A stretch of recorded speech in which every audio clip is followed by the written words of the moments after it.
오늘 이 법회에 오신 여러 불자님들은 무슨 물건이 오셨습니까? 시신마, 이것이 무엇인고? 이 먹고. 안녕하세요. 반갑습니다. 그동안 잘 지내셨죠? 네. 태풍이 지나가고 제주도와 남부 지역에 태풍 피해로 인하여 돌아가신 분도 계시고 또 많은 피해를 입었습니다. 돌아가신 분들의 명복을 빌고 피해를 입은 지역 분들께 심심한 위로의 말씀을 전해드립니다. 여러분들이 태풍 피해 지역에 도움을 줄 수 있다면 많은 도움을 주셨으면 감사하겠습니다. 내일이 24절기 절기상으로 17번째 무슨 절기죠? 아시는 분? 무예자보살 무슨 절기? 내일이 할로입니다. 할로는 찬 이슬이 맺히기 시작한다. 차란 자, 이슬로 자, 할로. 농촌에서는 이제 가을 곡식을 수확하는 아주 바쁜 시기입니다. 할로가 지나면은 봄에 찾아왔던 제비가 따뜻한 곳을 찾아서 강남으로 돌아간다고 이렇게 합니다. 주지스님께서 본말사 주지스님들과 함께 중국 성지순례를 가셨습니다. 엉격결에 제가 스피아로 갑자기 여러분들과 함께 하게 됐습니다. 주지스님께서 중국 성지순례를 잘 마치시고 돌아왔으면 기원한 마음과 또 성지순례 가는 걸 모처럼 성지순례 가시는 것을 축하하는 박수를 한번 부탁드리겠습니다. 어제 주지스님하고 국제통화를 잠시 했습니다. 그래서 로밍 했기 때문에 전화요금이 많이 나옵니다. 그래서 빨리 끊으라고 문자 메시지로 이렇게 보내고 걱정하지 마시라고. 중국 가서도 여러분들을 걱정하고 있어요. 박수 한번 더 쳐주시죠. 주지스님이 지구 어디를 가더라도 여러분들이 잊지 않고 그렇게 항상 걱정을 하고 계십니다.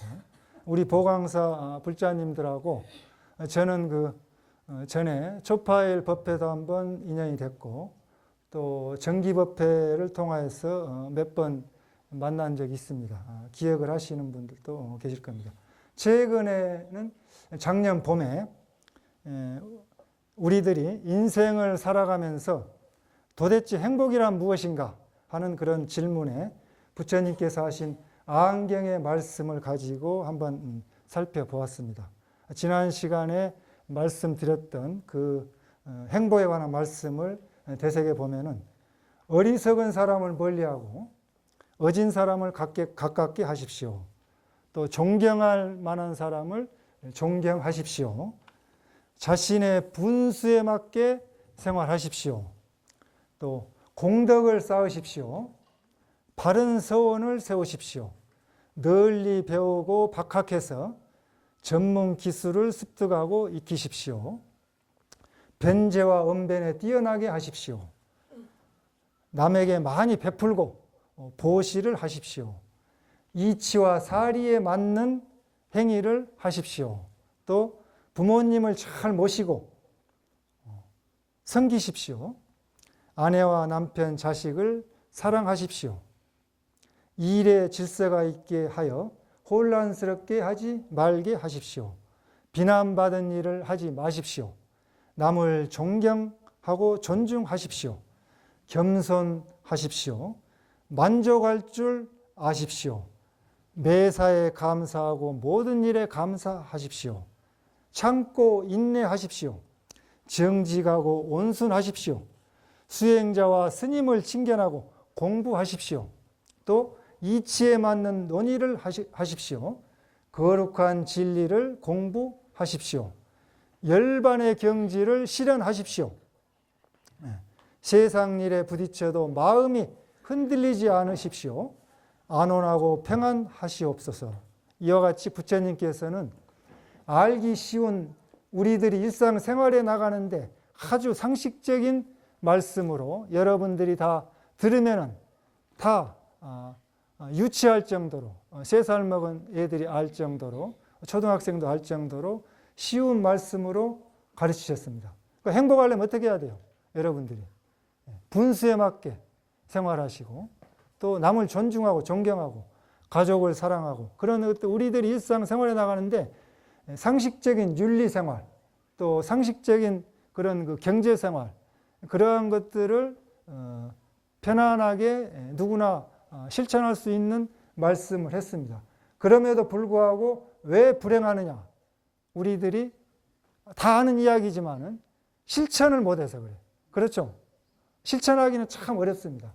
참 어려워요. 그래서 지난 시간에 그런 행복에 대해서 말씀을 드리고 여러분들께서 살아서 극락세계를 건설하고 죽어서도 극락세계에 갈 수 있다는 또 염불하고 참선하라는 그런 그 기도를 열심히 하라는 그런 말씀을 올렸습니다.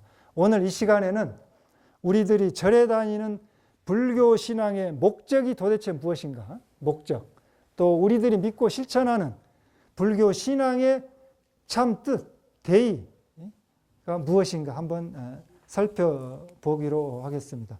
불교 신앙의 목적과 대의를 말씀드리기 전에 드라이빙 미스 노마라는 그런 이야기를 한번 해드리겠습니다. 능인성 보살님, 어때? 드라이빙 미스 노마 들어봤어요? 언론에 보도됐는데. 드라이빙 미스 노마. 본각성 보살님, 안 들어오셨는가? 드라이빙 미스 노마는 뭔 말이냐면은 언론에 미국 언론에 많이 보도되고 우리나라 언론에도 보도됐는데 미국에서 암과 싸우는 그런 91세 할머니의 이야기입니다. 91세 할머니가 미국 대륙을 암에 걸린 상태에서 횡단을 하게 됐어요. 참 재미있는 이야기죠. 근데 일주일 전에 10월 1일 날 이 세상을 아깝게도 떠났습니다. 암에 걸린 뒤에 요양원에 들어가서 마지막 인생을 호스피스 병동에서 암하고 투병하면서 여생을 마칠 수 있는데 이 할머니는 대담하게 자동차를 끌고 미국 횡단을 나선 겁니다. 아들하고 며느리하고 또 애완견하고 함께 13개월 동안 작년 8월 달에 출발해서 13개월 동안 여행을 했습니다. 아들은 멕시코와 미국을 그런 캠핑하는 그런 사람인데 미국 52개 주 가운데서 미시간주 북동부에 살고 있는 그런 할머니입니다. 그분이 차를 타고 드라이빙 미스 노마라는 그런 페이스북 있죠? 페이스북? 인터넷. 페이스북에 그 페이지를 올려가지고 1년 만에 이 노마 91세 할머니의 팬들이 44만 명 정도, 45만 명 가깝게, 44만 8천 명 가깝게 약 50만 명의 팬들이 생겼습니다. 그래가지고 그분들이 관심 있게 지켜보고 댓글을 달고 이렇게 하신 멋쟁이 할머니신데 무려 얼마를 여행을 했느냐? 32개 주, 80개 도시를 여행을 했습니다. 대단하시죠? 암하고 투병하면서. 그래서 뭐라고 말씀하셨냐면은 한 번도 경험하지 못했던 새로운 경험을 하고 있다. 91세에 구순잔치를 하고 나서. 또 당신들이 원하는 것을 하십시오. 나도 이렇게 하니까 암에 걸려가지고 이렇게 말씀을 했습니다. 또 무엇이 자신에게 옳은지 생각하고 행동을 하십시오. 이렇게 자신 있게 말씀을 했어요. 호스피스 간호사 매트 워트스는 뭐라고 말했냐면은 시한부 인생을 맞이한 환자들이 호스피스 환자들이 치료보다도 인간의 존엄이 더 중요할 수 있다는 사실을 우리 함께 공유하는 그런 사회를 만들어 나가자 이렇게 말씀을 했습니다. 우리 생명은 정말 존중스러운 거고 존엄한 것입니다. 여러분들의 생명이 우리가 살아있다는 사실에 감사해야 됩니다. 다 같이 스님이 선창을 하면은 후렴으로 한번 해보십시오. 나는 살아있다는 사실에 감사합니다. 예, 우리 모두 다 태어난 순간 이 지구상에 언젠가는 예고 없이 이 세상을 떠나야 하는 시한부 인생을 살고 있습니다. 남은 인생이 6개월이다, 3개월이다, 1년이다 이렇게 의사의 진단을 받지 않았더라도 여러분들 언젠가는 예고 없이 이렇게 가야 돼요. 시한부 인생을 100년, 120년 내에 이 지구상에서 살아야지 할 허망한 그러한 몸을 가지고 아침 이슬과 같이 사라질 허망한 그런 그 존재입니다. 우리는 인간의 존엄과 생명을 존중하고 그걸 인식하고 공유해야 합니다. 그러니까 여러분들께서는 한번 상상을 해보세요. 사랑하는 부모님이 이 세상을 떠난다고 한번 생각해 보십시오. 또 사랑하는 아버님이 이 세상을 떠난다고 한번 생각해 보십시오. 사랑스러운 어머님이 이 세상을 떠난다고 한번 생각해 보십시오. 사랑스러운 남편이 사별한다고 한번 생각해 보세요. 또 사랑스러운 부인이 이 세상을 떠난다고 생각해 보세요. 여기 거사님들이 한 분밖에 안 계세요. 그러니까 사랑스러운 아내가 떠난다고 생각을 해보십시오. 또 여러분들의 친구, 여러분들이 아는 친척, 여러분들이 아는 그러한 아는 사람들, 여러분들이 같이 하루라도 같이 잠을 잤던 여러분들이 아시는 분들이 이 세상을 떠난다고 할 때 또 여러분들의 그런 일이 없었겠지만 자식이 죽는다고 했을 때 자식이 부모보다 먼저 죽으면 원숭이도 단장의 슬픔이라 하죠. 창자를 끊는 슬픔. 여러분들 자식을 먼저 세상을 보낸 사람들은 영원히 잊지 못할 겁니다.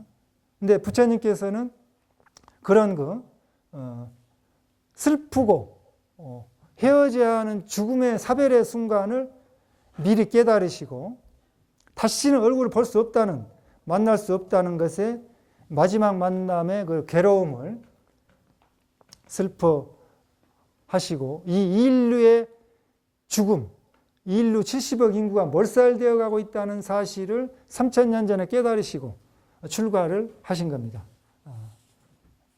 심각하게 죽음을 연구하고 고행정진해서 3000년께서 우리들에게 희망의 메시지를 주셨습니다. 죽음의 숙제를 풀으셨습니다. 그래서 깨달으셔서 생사해탈하셔서 삶과 죽음의 괴로움의 고통에서 벗어나는 방법을 아주 고구정령하게 쉽게 49년 동안 여러분들에게 자상하게 사다리를 놓아서 말씀을 해 놓은 것입니다. 이 세상에 태어나서 죽지 않는 사람은 아무도 없습니다. 지금 태어난 아기도 곧 나이 들어서 생로병사의 괴로움을 겪어서 죽어가는 것은 당연한 것입니다. 우리의 육신은 생로병사가 있어서 죽어서 없어지지만은 영원히 죽지 않는 영혼의, 영원히 죽지 않는 마음, 영원히 죽지 않는 본래 면목, 참 나를 가지고 있는 것입니다. 이 육신이 죽고 사는 생사가 있는 이 육신은 껍데기에 불과합니다. 태어나면서 몸뚱아리를 여러분들이 어머니 뱃속에서 만든 거예요. 그 껍데기를. 가죽 껍데기를 만든 거예요. 그래가지고 죽는 것은 가죽 껍데기를 벗어내는 겁니다. 마치 그 매미가 허물을 벗듯이 누에벌레가 그런 그걸 깨고 나오듯이 여러분들의 허물을 벗고 영원한 그런 생명으로 살아갈 수 있는 그런 생명을 갖게 되는 겁니다. 여러분이 죽기 전에 하고 싶은 일이 있는지 한번 생각을 해보는 시간을 한번 갖도록 하겠습니다. 다 같이 한번 눈을 감으시고 조용히 이렇게 묵상을, 명상을 이렇게 하시면서 내가 지금 앞으로 살 날이 3개월이나 6개월이나 1년밖에 남지 않았다. 이렇게 가정을 해보시고 내가 6개월, 1년 내에 죽기 전에 하고 싶은 일이 있다면 나는 무엇을 할 것인가 하고 한 10가지를 손가락 왼손, 오른손 10개를 꼽으셔가지고 한번 생각을 해보십시오. 그리고 가장 먼저 해야 될 죽기 전에 일이 있다면 무엇인가 한번 순서를 매겨서 왼손, 오른손을 한번 꼽아서 한번 생각해 보시기 바랍니다. 눈을 뜨시고 조용히 한번 그 생각했던 것을 잘 생각해 보시고 여러분들이 살아온 인생이 여러분에게 어떤 의미가 있다고 생각을 하십니까? 또 여러분의 인생의 의미를 생각하고 앞으로 남은 인생이 있다면 어떻게 살아야 정말 뜻깊은 인생이라고 생각을 하십니까? 어떤 능인성 보살은 죽기 전에 하고 싶은 일 한 가지만 얘기해 보세요. 뭘 하고 싶어요? 생각대로 이루어지는 거. 예. 집에 돌아들 가셔가지고 가족들에게 잘 하십시오. 또 친구나 친척 아시는 분들에게 무조건 매일매일 만나는 모든 사람을 정말 정성스럽게 진정성 있게 진실하게 대해 주시고 잘 대해 주신다면 여러분들이 행복할 겁니다.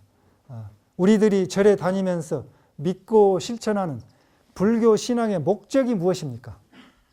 또 부처님께서 49년 동안 고구정령하게 말씀하신 그런 그 부처님의 사상 가운데서 가장 중요한 것, 대의가 무엇입니까? 거기에 대해서 한번 생각을 해보고자 합니다. 불교 신앙의 목적, 절에 다니는 목적이 뭡니까? 또 부처님께서 말씀하신 중요한 뜻이 무엇입니까? 또 지금까지 절에 다니면서 느끼신 보람이 있다면 어떤 보람을 느끼십니까? 이런 것을 한번 생각해 보자는 것입니다.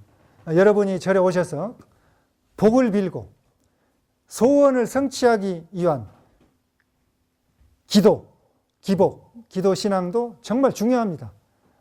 그것이 없어서는 안 됩니다. 그러한 그 동기가 없이 절에 다니기는 어렵습니다. 우리가 기도하고 부처님께 불공을 올리고 복을 비는 것도 중요한 신앙입니다. 그러나 기복 신앙이 우리 신앙의 절대적이고 전부는 아닙니다. 하나의 일부분에 불과한 거예요. 의식주가 해결되지 않고 기복 신앙을 탈피하기가 어렵습니다. 그런데 현대 21세기 우리 한국 사회는 의식주를 어느 정도 해결했어요. 국민소득이 25,000불, 30,000불에 그렇게 가는 그러한 그 정말 세계에서 11번째, 15번째 잘 사는 국가가 됐습니다. 그래서 이제는 기복을 좀 탈피해야 될 그러한 그 시대가 왔습니다. 종교는 기복을 넘어서 영원한 행복을 추구하는 그런 단계로 업그레이드해야 합니다. 발전되어 나가야 돼요. 그래서 기복을 부처님을 믿고 신앙하는 일부분에 불과하지만은 정말 우리 신앙의 목적이 극락정토에 왕생한다는 것을 목적으로 하는 정토신앙도 있습니다. 또 깨달음을 목적으로 하는 그러한 참선신앙도 있습니다. 자력신앙과 타력신앙을 다 가지고 있는 불교입니다. 또 종파적인 그런 그 입장에서 각 종파마다 추구하는 신앙의 목적이 다를 수가 있습니다. 그런데 부처님께서 불교 신앙의 목적에 대해서 부처님께 하신 말씀이 있습니다. 법화경에 하신 말씀인데 법화경의 방편품에 부처님께서 이 세상에 오신 목적은 부처님께서 일대사 인연으로 오셨다. 그런 말씀을 했습니다. 일대사 인연이란 무엇이냐 이거죠. 부처님께서 우리들에게 깨달으신 깨달음의 지견을 열어 보임으로써 우리들도 함께 깨달아서 부처님의 경지에 들어가게 하는 것을 목적으로 하는 것입니다. 그 목적의 가장 크고 중요한 인연이 가장 큰 인연, 일대사, 큰 대자, 일사자, 일대사 인연으로 오셨다는 겁니다. 한자로 말하자면 열개자, 보이시자, 깨달으로자, 들어갈 입자. 그러니까 여러분들을, 우리 중생들을 깨닫게 한다는 거죠. 깨달아서 깨달으면 열어 보인다는 겁니다. 보이시자. 그래서 여러분들도 부처님과 똑같은 깨달음을 갖게 한다는 거예요. 갖게 해서 부처님의 세계로 들어가게 한다는 거죠. 들입장. 그래서 여러분들이 부처님이 되라는 겁니다. 부처님의 종으로서 항상 절해와가지고 부처님께 복을 달라는 그러한 사람이 되지 말고 여러분들이 부처님이 직접 돼서 복을 주는 그런 부처님이 되라는 겁니다. 어때요? 부처님 아주 멋지신 분이죠? 네, 그럼 박수 한번 치십시오. 따라서 부처님께서 이 세상에 오신 목적과 같이 우리 불교 신앙의 목적은 깨달아서 부처님이 되는 것입니다. 부처님이 되기 위해서는 어떻게 해야 되냐? 그것은 팔만대장경 49년 동안 고구정령하게 말씀을 했습니다. 그래서 깨달으게 이르는 방법은 방편법이 84,000가지나 돼요. 굉장히 많습니다.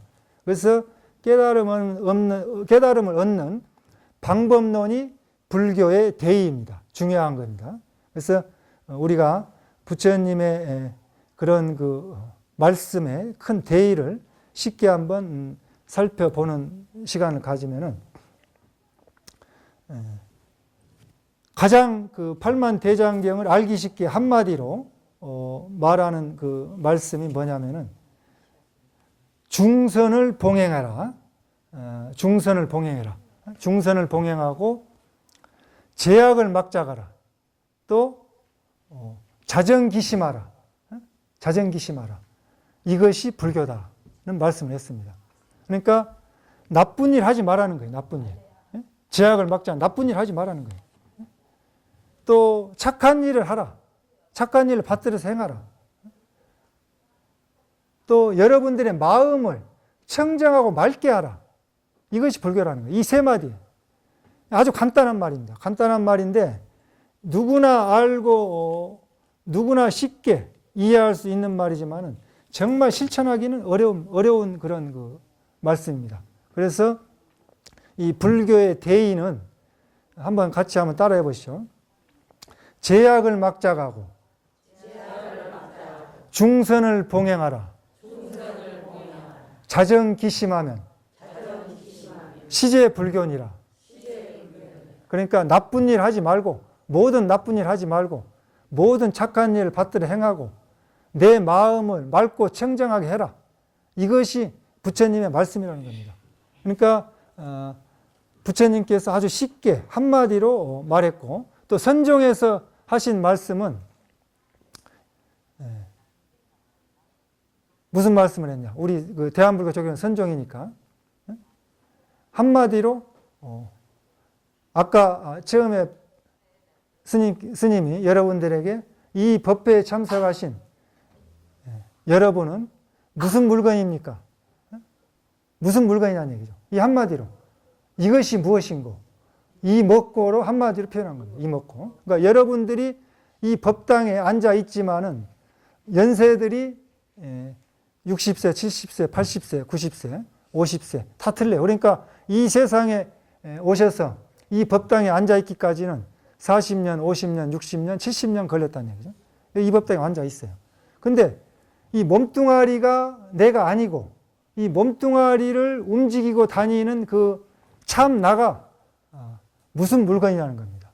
이 한마디로 팔만대장경을 요약해서 불교의 대의로 할 수가 있습니다. 한번 스님이 선차 한번 따라 보시죠. 시신마. 이것이 무엇인고? 이 먹고. 이 한마디가 부처님께서 49년 동안 고구정령하게 팔만대장경을 압축해가지고 일구로 말해놓은 거예요. 이 법당에 앉아있는 나는 누구인가 이거죠. 내가 도대체 뭐냐 이거죠. 내 정체성이 뭐냐 이거죠.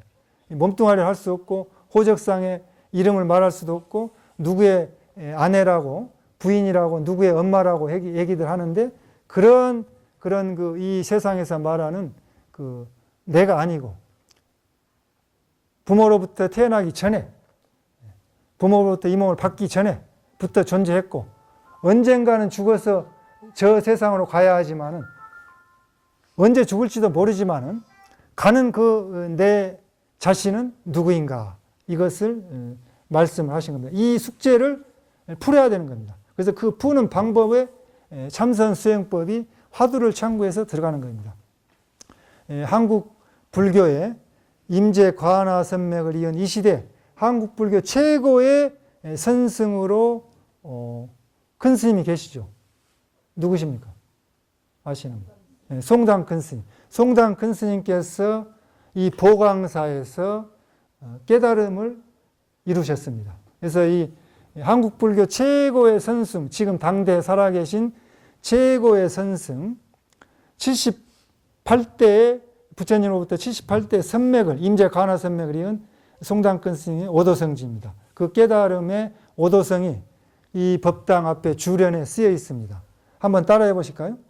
황매산정 춘설어, 한안여천 향북비, 하사십년 왕비령, 월화섬진 대강류. 이 법당의 주련이 쫙 쓰여 있습니다. 여러분 그 보신 분 계시죠? 다들 보셨죠? 이 사국에가 불교 신화의 목적인 부처님과 같은 그런 깨달음을 이루신 선지식이 이 보광사에서 깨달음을 이루셨습니다. 10년 묵언 끝에 마지막 묵언 날 조실 스님의 정강 스님의 그런 그 말씀 한마디에 깨달으셔가지고 이렇게 오도성을 읊으셨습니다. 여기서 보면은 그 천왕봉이 보이죠, 지리산. 그렇죠? 천왕봉이 보이고 반야봉도 보입니다. 날 좋은 날은 지리산이 보이고 지리산 밑에 섬진강이 흐릅니다. 여기는 또 황매산이라 하죠. 그러니까 무슨 일로 10년 동안 묵언하면서 그렇게 고행정진했냐 이거예요. 그 한마디가 달 아래 섬진 대강이 흐르는구나. 이 한마디로 부처님의 깨달으신 경지를 읊으신 겁니다. 우리 불자님들은 참 행복합니다. 이런 그 거룩한 오도 성지에 한 달에 한 번 이렇게 오셔가지고 매 달마다 이렇게 기도를 하시니까 여러분들도 분명히 깨달음을 이루시라고 믿습니다. 그래서 선종에서는 제2구로 할도 하고 방도 하고 양구도 합니다. 이 세 가지를 하는데 이 화두를 참고해서 깨달으신 선지식들이 이런 일구로 법문하시기 전에 이렇게 읽습니다. 그러면 이미 법문이 다 끝난 거예요. 나머지 설명들은 이렇게 이제 그 소소하게 여러분들 알아듣기 어려우니까 이렇게 말씀을 해 들어가는 겁니다. 오늘 그 법회에 시간이 많이 지났습니다. 그래서 좀 자세하게 여러분들에게 말씀을 드리고 싶은데 오래 하면 여러분들 지루해가지고 그 귀 안 들어와요. 그래서 법문은 빨리 끝낼수록 좋습니다. 빨리 끝내서 좋아서 빨리 끝내려고요. 끝내고 또 이 지금 그 짧게 한 법문들을 먼저 한 것 법문도 녹음을 해놨습니다. 해가지고 캠코더를 찍어가지고 그 동영상을 해가지고 이렇게 올리려고요. 그래서 지금 백고자 법회에 법문한 것을 올렸습니다. 제가 인도네시아, 미국 이렇게 외국에 나가서 법회를 보다 보니까 꼭 그 5,000km 비행기로 7시간, 비행기로 11시간, 14시간 타고 가가지고 법문할 필요가 없을 것 같아요. 지금은 그냥 전 세계 스마트폰으로 동영상 통화를 합니다. 지구상에 어디에서 있더라도 여러분들이 실시간으로 시차만 알면은 동영상으로 얼굴 보면서 그냥 바로 옆에 있는 것처럼 통화를 해요. 또 인도네시아에서 한국의 실시간으로 뉴스를 그대로 봅니다. 그대로 방송을 봐요. 생방송을 봐요. 미국에서 마찬가지고. 그러니까 또 여러분들 지금 여기 그 법당에 있는 것을 만약에 중국 가서 주지스님이 계시면은 이 카메라 촬영하면 스마트폰으로 보고 있을 수 있어요. 동남아 가서도. 이 법당에 누가 앉아있는지 다 볼 수 있어요. 그런 세상. 그러니까 굳이 가가지고 그 법문할 필요가 없어요. 그냥 불교 TV에 나와가지고 법문하면은 그게 전 세계로 다 전파돼 버려요. 그리고 여기서 또 한 본문을 녹화를 해가지고 올리면은 언제든지 여러분들이 잠자면서 침대에서 들어 누워서 볼 수가 있어요. 들을 수가 있고. 이렇게 좋은 편리한 시대에 살고 있습니다. 얼마나 우리가 문명의 혜택을 봅니까? 용산에서 KTX를 타니까 정읍까지 1시간 40분밖에 안 걸려요. 정읍에서 차 가지고 여기 오니까 1시간밖에 안 걸려요. 서울에서 여기까지 오는데 2시간 40분 옵니다. 보광사까지. 그런 시대에 살고 있어요. 그런데 행복감을 못 느껴요, 여러분들. 네? 얼마나 행복해요. 그런 이 세상에 살고 있으면서 또 스마트폰으로 언제든지 여러분들이 원하는 대로 카톡으로 무료 보이스톡, 와이파이가 되면 무료 보이스톡 할 수가 있어요. 돈 안 내고. 그런 세상에 살고 있습니다. 그래서 또 그런 스마트폰 이용할 줄 모르면은 DVD, 동영상을 만들어가지고 언제든지 볼 수가 있습니다. 그래서 한번 그런 포교를 해야 되지 않나. 이 시대에는 그런 생각을 해서 제가 좀 이렇게 캠코더를 해가지고 백과사후배 작년 가을에 대구 법왕사에서 한 거, 올 봄에 한 거, 올 가을에 한 거, 이 3개를 동영상을 편집을 2개는 했고 하나는 못해서 올렸습니다. 또 이런 것들을 또 녹음을 CD나 이렇게 또 이제 MP3를 해서 이렇게 보급을 하고 또 이것을 지금 뭐 하는 것을 바로 끝나고 카톡에 올리면 실시간으로 전 세계에서 다 들어버려요. 바로 옆에서 하는 것처럼. 그런 세상에 살고 있습니다. 그래서 원하옵건대 2차 인연 공덕으로 지옥아기 축생 사막도가 없어지고 이 세상이 맑고 밝아져서 세계의 평화가 이루어지고 일체 모든 중생들이 성불하고 용화세계에 태어나 모든 중생들을 제도하고 선망 부모님들의 극락세계에 왕생하고 모든 중생이 도설천 내영궁에 가고 여러분의 가정의 건강과 행복이 항상 하시고 여러분들이 가장 소중하게 생각하시는 여러분들의 아들, 여러분들의 딸, 여러분들의 부모님, 가족, 친척 모두가 여러분들과 인연 있는 모든 사람들 또 인연 없는 모든 사람들이 항상 건강하고 행복하시길 부처님 전에 축원 올리면서 마치고자 합니다. 감사합니다.